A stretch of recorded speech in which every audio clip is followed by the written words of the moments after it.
नमस्कार, nation one में आपका स्वागत है। मैं हूं लिली और बिग न्यूज में आज हम बात करेंगे यूपी के संभल की। जी हां, यूपी के संभल जनपद में चंदौसी की एक डांस टीचर न सिर्फ उन दिव्यांग बेटियों के हुनर को तराश रही हैं, बल्कि उनके हौसलों को उड़ान दे रही हैं, जो कि ना तो बोल सकती हैं और ना ही सुन सकती हैं।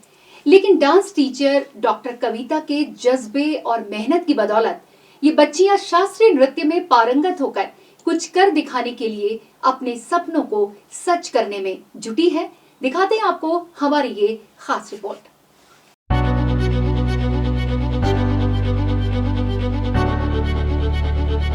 आपको बता दें कि उत्तर प्रदेश के संभल जनपद के चंदौसी निवासी डॉक्टर कविता डांस एकेडमी चलाती हैं, जिसमें डॉक्टर कविता सामान्य लड़कियों के साथ साथ उन दिव्यांग बेटियों को निशुल्क क्लासिकल डांस सिखाती हैं, जो कि ना तो बोल सकती हैं और ना ही सुन सकती हैं। डांस टीचर कविता दिव्यांग बेटियों को फेस एक्सप्रेशन, हैंड मूवमेंट और मोबाइल पर वीडियो दिखाकर क्लासिकल डांस सिखाती है।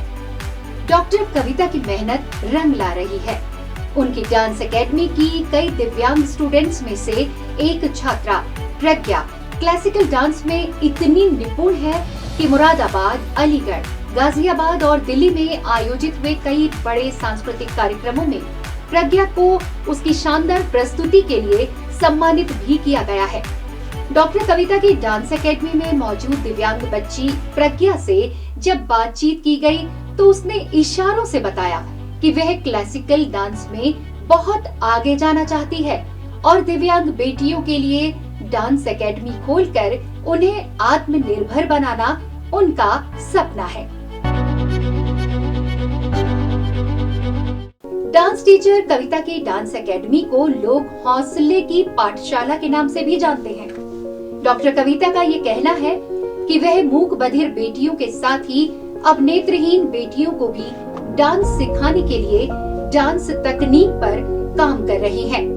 अपनी डांस एकेडमी में ऐसी सभी बेटियों को शास्त्रीय नृत्य में पारंगत करना चाहती है, जो कि किसी भी प्रकार की शारीरिक विकलांगता से ग्रस्त है। मूक बधिर बेटियों के लिए इस जज्बे को देखते हुए कई सामाजिक संस्थाओं ने डांस टीचर डॉक्टर कविता को सम्मानित कर उनके जज्बे की सराहना की है और उन्हें भी हौसला दिया है।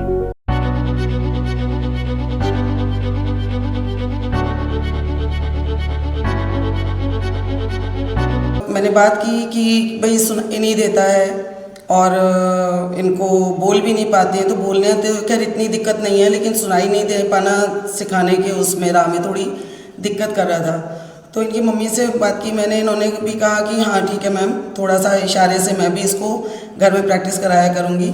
तो मैंने कहा कि ठीक है चलो सिखाना शुरू करते हैं। तो हम इनको स्टेप बाय स्टेप सारे इनको स्टेप रटाते हैं इनको, और इनको गाना दिखाते हैं मोबाइल पर कि हमको इस वाले गाने पे तुमको डांस करना है। गाना दिखाते हैं, उसके बाद इनको जो स्टेप हमने रटाए होते हैं इनको हम वो स्टेप का इशारा कर देते हैं स्टेज के सामने कि बेटा तुमको ये वाला स्टेप करना है। वहाँ से ये लोग पकड़ लेते हैं। बोलो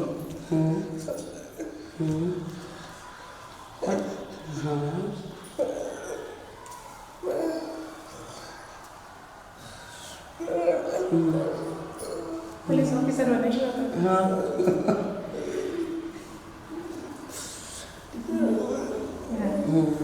मैं इस बेटी को अपनी को मैं गोद लेके आई थी। मैंने 2 दिन की बच्ची ली थी ये, लेकिन जब बड़ी हुई पता चला कि ये बच्ची ऐसे ऐसे है, मूक बधिर है, लेकिन मुझे कोई अफसोस नहीं था। मेरी बच्ची मूक बधिर है, लेकिन इसका मुझे कोई अफसोस नहीं। मैं ये चाहती हूँ कि बच्ची बहुत ऊंचाई पे पहुँचे। और मैं इसको देखती थी टीवी के आगे, ये डांस करती थी, तो मैं कविता गुप्ता मैडम हैं जो डांस सिखाती हैं और लवकुश डांस एकेडमी चलाती हैं, मैं उनके पास में आई। मैंने उनसे कहा कि ऐसे ऐसे ये बच्ची है, इसको आप सिखा सकती हैं? तो बोली हाँ क्यों नहीं सिखाऊँ।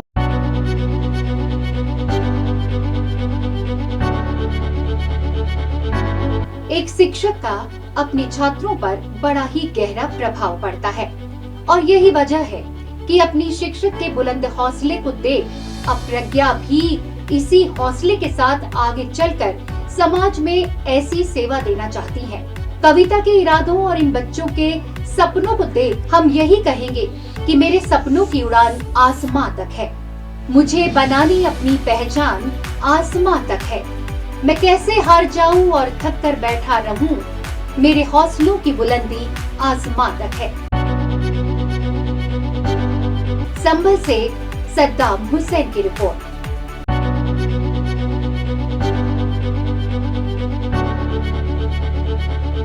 और बिग न्यूज में इस वक्त के लिए मेरे साथ इतना ही। देश और दुनिया की तमाम बड़ी खबरों के लिए बने रहे नेशन वन के साथ। मुझे दें इजाजत। नमस्कार।